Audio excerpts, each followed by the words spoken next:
donate money or lend money. And if they do as well in the next 2 years as they did in the last 2 years, we'd probably be able to pay back all the capital we need to structure it properly. But right now, that's my job, is to go out and find it. But I am in the position of doing sort of hands-on work here to get them started and then be a fundraiser back in Canada. I like the challenge. I like the problem-solving aspect of it, that there's a whole bunch of pieces to put together. It seems to me extremely complicated. It's a balancing act all the time between democracy. I'm not interested in running a factory. I'm not interested in telling people what to do. And on the other hand, when you make yourself part of a democratic group, the group oftentimes decides things to do that you don't think are wise or in their best interests.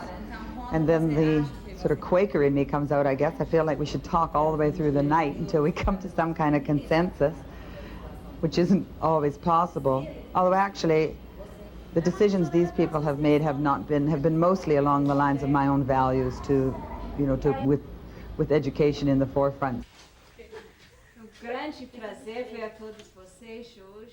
It's a great pleasure for me to see all of you here today to participate in the opening, more or less formal, of the school. I've had the opportunity not only to visit your school, but also the Angels Project. And I am sure, with all this dedication and hard work, the community will get the teachers and will open the school very soon.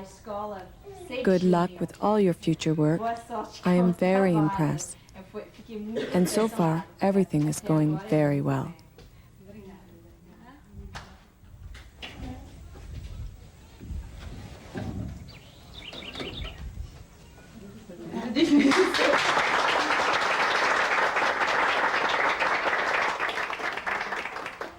I'm Diane Harper. I'm with the Department of External Affairs based at the Canadian Embassy in Brasilia. The Canada Fund is a small fund designed to provide financial assistance to community and non-governmental organization projects. And what happens is the community gets together an idea, makes us a proposal, and if we think it's a good idea and it will be successful, then we provide a small financial support. Usually it's no more than about $10,000 per individual project, and frequently it's much smaller. In this case, the community came to us with an idea for a school, and we thought that it was a really good idea and provided the assistance to buy the building materials to build the school. The most satisfying part about these projects is that although they're very labor intensive and they require a lot of work to get going, it's more value, I think, because the communities are learning a lot. It's not just learning to read in the case of a school, or getting less expensive food, or learning to sew in a sewing cooperative. It's learning that as a community you have a right to school, and you have right to a good quality school, and if you don't get an answer to get that school, that you ask again, you ask somebody more senior, and you keep asking and screaming long and loud until you get an answer that you deserve. This community has been active as an association for 8 years.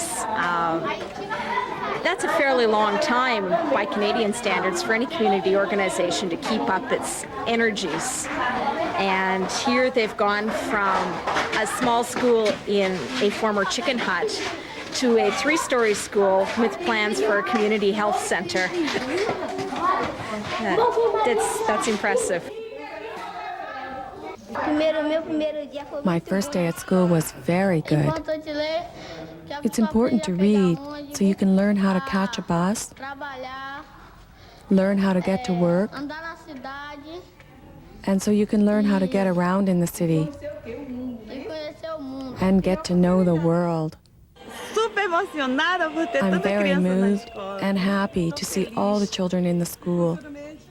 In the future, I hope to see more opportunities for all the children in the street to be educated, reading and writing, to see a better future for them so that they stay less time in the street and rather more time in the schools.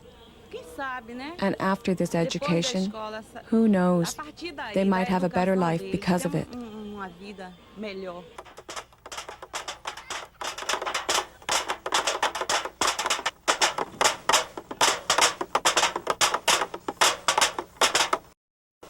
I personally will feel satisfied if I can write a novel, lie on the beach, and go and visit a community that's managed to get up on its own 2 feet and has a good functioning school, and that people are being educated with dignity and love, and that I say, hi, remember me when we started this thing, and they're up and running and on their own, until the people here don't need me anymore and can handle everything that currently I'm handling, or that the people in Canada are helping them handle. Then, you know, I'll do something else with some other group somewhere. But in the meantime, this feels good.